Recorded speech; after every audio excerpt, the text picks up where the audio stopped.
Exam ಅಲ್ಲಿ ಯಾವ್ದಾದ್ರು ಒಂದು ಡಿಫಿಕಲ್ಟ್ ಕ್ವಶನ್ಸ್ ಅಂತ ಬಂದಾಗ ಇದೆಲ್ಲ ನಾನು ಎಲ್ಲೋ ಓದಿದ್ದೆ ಅಂತಾನೆ ಅನಿಸ್ತಿತ್ತು. ಇನ್ನು ಏನಾದ್ರು ಡೌಟ್ ಇದ್ರೆ ನಾನು ಮ್ಯಾಥಮೆಟಿಕ್ಸ್ ಇದ್ರೆ ಅಪ್ಪನ ಹತ್ರ ಕೇಳ್ತಿದ್ದೆ.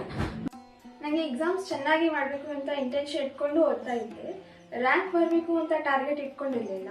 ಇದು ಕೇವಲ 1 ವರ್ಷದ ಶ್ರಮವಲ್ಲ, ಪ್ರಾಥಮಿಕ ಶಾಲೆಯಿಂದ ರೂಢಿಸಿಕೊಂಡ ಶಿಸ್ತಿನ ಫಲ.